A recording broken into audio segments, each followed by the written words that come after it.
Welcome to maths very easy 7.3ல 11th sum பார்க்க போகிறோம். Integral of cos 2x power 4 dx. So cos 2x power 4 வந்து ரெண்டாக பிரிக்க போகிறோம். Cos square 2x into cos square 2x dx பிரிக்க போகிறோம். காஸ் ஸ்கொயர் 2xக்கு நம்ம ஃபார்முலா தெரியும். காஸ் எக்ஸ் வந்து பார்த்தீங்கன்னா காஸ் ஸ்கொயர் எக்ஸ் பார்த்தீங்கன்னா 1 + cos 2x by 2 எக்ஸுக்கு போல 2x இருக்குது. அப்போ இங்கே 4x மாறப்போகுது.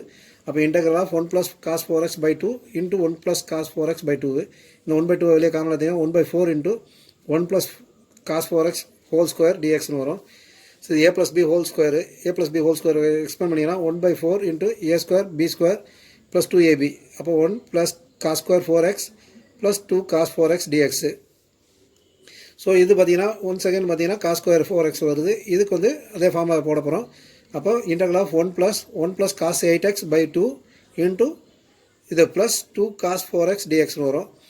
இதை ரெண்டாக பிரித்து இதை 1/2 அது தனியாக பிரிச்சிட்டிங்கன்னா 1 into 1 plus integral of 1/4 into 1 plus 1/2 plus 1/2 cos 8x plus 2 cos 4x dx வரும். இந்த 1 plus 1/2ங்கிறது 3/2 ஆயிரும். அப்போ 1/4 into integral of 3/2 dx plus 1/2 into integral of cos 8x dx plus 2 into cos 4x dx வருது. ஒவ்வொன்றையும் தனித்தனி இன்டெக்ரல் பண்ணிங்கன்னா 1/4 into 3/2x plus 1/2 into sin 8x by 8 plus 2 into sin 4x by 4 வரும். Simplify பண்ணிங்கன்னா 1/4 into 3x by 2 plus 1/16 sin 8x plus 1/2 into sin 4x plus c. இதுதான் answer. 12th sum integral of sin square x divided by 1 plus cos x dx. இங்கே நம்ம ரெண்டு formula use பண்ண போகிறோம். sin theta வந்து பார்த்தீங்கன்னா 2 sin theta by 2 cos theta by 2வும் 1 plus cos theta வந்து 2 cos square theta by 2 use பண்ண போகிறோம். மேலே sin x வந்து sin square x வந்து sin x whole square பார்த்திக்கலாம் divided by 1 plus cos x dx. இப்போ sin x formula 2 sin x by 2 cos x by 2 whole square. கீழே அது மாதிரி 1 plus cosக்கு வந்து 2 cos square x by 2ன்னு வரும். இதுக்காக வந்து sin square அப்படியே யூஸ் பண்ணாமல் பண்ணுறோம்னா இந்த கீழே half angle வரும். அவன் மேலே அதே half angle கொண்டு வரக்காக இப்படி மாற்றி எழுதுகிறோம். ஸோ இதை வந்து டிவைட் பண்ணிங்கன்னா 4 இன்ட்டு அதாவது முதல்ல ஸ்கொயர் பண்ணுங்கள். ஸ்கொயர் பண்ணிங்கன்னா 2 into 2 2 4 வரும். இது sin square x by 2 வரும். இது cos square x by 2 வரும். cos square x by 2 வரும் divided by 2 cos square x by 2 வரும். இப்போ இந்த 4ல் 2 கேன்சல் பண்ணால் மேலே 2 மட்டும் இருக்கும். cos square கேன்சல் ஆகிடும். அப்போ 2 into sin square x by 2 dx வரும். இப்போ sin squareோட ஃபார்முலா தெரியும். sin square xக்கு ஃபார்முலா தெரியும். 1 minus cos 2x by 2 formula. So அதை சப்ஸ்டிட் பண்ணிங்கன்னா 2 cos இந்த 2 x by 2 into 2ங்கிறது கேன்சல் ஆகிடும். அப்போ 1 minus cos x by 2 வரும். 2 into 1 minus cos x by 2 dx வரும். இந்த 2 கேன்சல் ஆகிடும். அப்போ integral of dx minus integral of cos x dx வரும். dx இன்டெகிரேட் பண்ணிங்கன்னா x, cos x இன்டெகிரேட் பண்ணிங்கன்னா sin x. இந்த மைனஸ் இருக்குன்னா minus sin x plus c. இதுதான் answer. 13th sum integral of cos 2x minus cos 2 alpha divided by cos x minus cos alpha. இதில் ஒன்று கவனிச்சு dx. இதில் நல்லா கவனிச்சுக்கோங்க. நமக்கு இங்கே டிஎக்ஸ்ன்னு இருக்குது. அப்போ இந்த ஆல்ஃபாங்கிறது வந்து பார்த்தீங்கன்னா கான்ஸ்டன்ட் தான். காஸ் 2 ஆல்ஃபாங்கிறது கான்ஸ்டன்ட், காஸ் ஆல்ஃபாங்கிறது கான்ஸ்டன்ட். இது மட்டும் தான் வேரியபிள். இது மட்டும் தான் நம்ம இன்டெகிரேட் பண்ண வேண்டியிருக்கும். இதை வந்து இன்டெகிரேட் பண்ண வேண்டியிருக்காது. இது கான்ஸ்டன்ட்டாக எடுத்துக்கணும். ஸோ முதல்ல வந்து காஸ் 2 தீட்டா ஃபார்முலாவை வந்து சப்ஸ்டிட் பண்ண போகிறோம். காஸ் 2 தீட்டா பார்த்தீங்கன்னா 2 cos square தீட்டா minus 1. இந்த ஃபார்முலாவில் இது ரெண்டுமே மாற்ற போகிறோம். அப்போ காஸ் 2x வந்து பார்த்தீங்கன்னா 2 cos square x minus 1 மாறிடும். அப்புறம் 2 cos ஆல்ஃபாங்கிறது பார்த்தீங்கன்னா காஸ் 2 ஆல்ஃபாங்கிறது பார்த்தீங்கன்னா 2 cos square alpha minus 1 மாறிடும் dx. இது வந்து மைனஸ் சைன் உள்ளே கொண்டு போனீங்கன்னா 2 cos square x minus 1. இங்கே பார்த்தீங்கன்னா minus 2 cos square alpha. இந்த மைனஸ் ஆஃப் மைனஸ் வந்து ப்ளஸ் வரும். இந்த மைனஸ் 1 இந்த ப்ளஸ் 1 கேன்சல் ஆகிடும். அப்போ 2 cos square x minus 2 cos square alpha divided by cos x minus cos alpha dxன்னு வந்துடும். இந்த 2 காமனாக வெளியே எடுத்தீங்கன்னா cos square x minus cos square alpha divided by cos x minus cos alpha dxன்னு வரும். இது a square minus b squareங்கிற formula இருக்குது. அப்போ a plus b into a minus bன்னு மாற்றலாம். அப்போ 2 into cos x plus cos alpha into cos x minus cos alpha dx divided by cos x minus cos alpha. So இந்த cos x minus cos alpha cancel ஆயிரும். Cancel ஆயிடுச்சுன்னா 2 into integral of cos x plus cos alpha dx. இது ரெண்டாக பிரிச்சிட்டிங்கன்னா 2 into integral of cos x dx plus 2 into இது cos alphaங்கிற constant cos alpha into integral of dx. அப்போ இதை வந்து integrate பண்ணியா 2 sin x. இதை இன்டெகிரேட் பண்ணும்போது 2x cos alpha plus c. இதுதான் answer. 14th sum integral of cos x minus sin x divided by 1 plus sin 2x dx. முதல்ல அந்த 2x இருக்குது, இங்கெல்லாம் x இருக்குது. ஸோ இதை வந்து சிங்கிள் வேரியபிள் மாத்திரக்கு sin 2 தீட்டா ஃபார்முலா யூஸ் பண்ணுவோம். 2 sin theta cos thetaங்கிற ஃபார்முலாவில் sin 2x மாற்றினோம்னா cos x minus sin x divided by 1 plus 2 sin x cos x dxன்னு வந்துடும். நமக்கு தெரியும் sin square theta plus cos square theta = 1. அப்போ இந்த 1க்கு பதிலாக வந்து பார்த்தீங்கன்னா sin square x cos square xன்னு போடலாம்.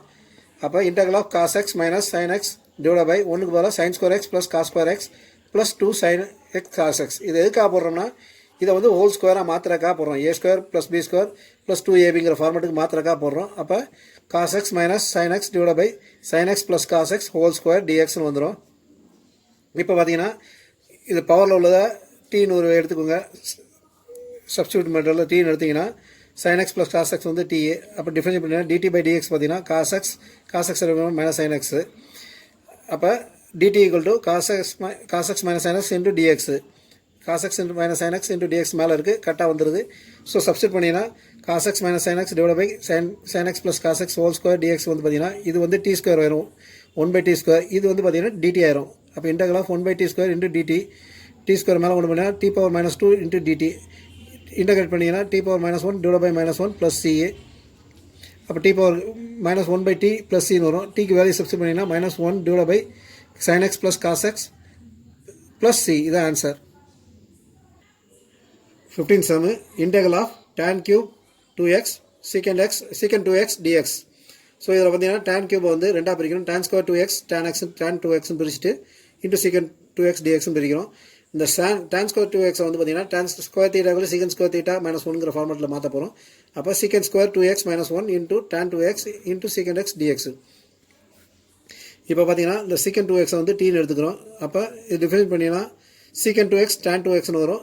இந்த 2 டிஃபரன்ஷியேட் பண்ணும்போது into 2 வரும். அப்போ 2 into secant 2x tan 2x equal to dt by dx வரும். மேலே secant 2x tan 2x இருக்குது, dx இருக்குது. அப்போ இதை வந்து into dx போட்டு இந்த 2 கீழே வந்துட்டீங்கன்னா secant 2x tan 2x into dx equal to dt by 2ன்னு வரும். அப்போ இதுக்கு பதிலாக dt by 2ன்னு போடலாம். secant ஸ்கொயருக்கு பதிலாக இந்த secant ஸ்கொயர் 2க்கு பார்த்தீங்கன்னா t போடலாம். அப்போ சம் வந்து பார்த்தீங்கன்னா secant square 2x minus 1 into tan 2x secant 2x dx வந்து பார்த்தீங்கன்னா t square minus 1 into dt by 2ன்னு வந்துடும். இந்த 1/2 வெளியே காமன் எடுத்துட்டீங்க. 1/2 into t square minus 1 dt வரும். t ஸ்கொயர் இன்டகிரேட் பண்ணிங்கன்னா t cube by 3 வரும். 1 இன்டகிரேட் பண்ணிங்கன்னா minus t வரும். ஸோ டீக்கு வேல்யூ சப்ஸ்டியூட் பண்ணிங்கன்னா இது 1/2 into 1/3 வந்து பார்த்தீங்கன்னா 1/6. டீக்கு பதிலாக secant 2x போட்டிங்கன்னா secant 2x cube minus 1/2 into secant 2x plus c. இதான் answer. So 16th sum integral of tan x power 4 dx. So tan x power 4 இருக்குது. இதை tan square x ரெண்டாக பிரிங்க. integral of tan square x into tan square x dx. ஒரு tan ஸ்கொயரை பார்த்தீங்கன்னா secant square theta minus 1க்கு மாற்ற போகிறோம். அப்போ இதை வந்து பார்த்தீங்கன்னா secant square x minus 1 into tan square x dx. இந்த tan ஸ்கொயரை உள்ள மல்டிப்ளை பண்ணிங்கன்னா secant square x tan square x minus tan square x dxன்னு வருது. இப்போ ரெண்டாக பிரிச்சுக்கோங்க. பிரிச்சிட்டிங்கன்னா integral of secant square x tan square x dx minus tan square x dxன்னு வரும். இதை அப்படியே வச்சுக்கிட்டு இந்த tan ஸ்கொயரை பார்த்தீங்கன்னா secant ஸ்கொயர் x minus 1 போகிறீங்க. அப்போ integral of secant square x tan square x dx minus integral of secant square x minus 1 dx. இதை ரெண்டாவது இன்டெக்ரலாக பிரிச்சிங்கன்னா integral of secant square x tan square x dx minus secant square x dx plus dxன்னு வரும். So இப்போ வந்து பார்த்தீங்கன்னா இது secant square x integral பண்ணிங்கன்னா tan x வரும். இதை இன்டெக்ரல் பண்ணிங்கன்னா x வரும். இந்த ஒன்று மட்டும் பெண்டிங் இருக்குது. integral of secant square x tan square x dx minus tan x plus xன்னு வந்துருச்சு. ஸோ இதில் வந்து பார்த்தீங்கன்னா tan x வந்து tன்னு எடுத்துக்கோங்க. சப்ஸ்டியூஷன் மெத்தடில் tன்னு எடுத்திங்கன்னா டிஃபைன் பண்ணிங்கன்னா secant square x வரும் பாருங்க. dt by dx வந்தீங்கன்னா secant square x வந்துடும். அப்போ dt equal to secant square x into dx. அப்போ secant square x dx வந்து dt மாறிடும். tan வந்து t மாறும். அப்போ t ஸ்கொயர் dtன்னு வந்துடும். integral of t square dt minus tan x plus xன்னு வந்துடும். இதை இன்டெகிரேட் பண்ணிங்கன்னா t cube by 3 minus tan x plus x plus cன்னு வரும். t வேறு சப்ஸ்டியூட் பண்ணிங்கன்னா 1/3 into tan cube x minus tan x plus x plus c. So இதுதான் answer. Thank you.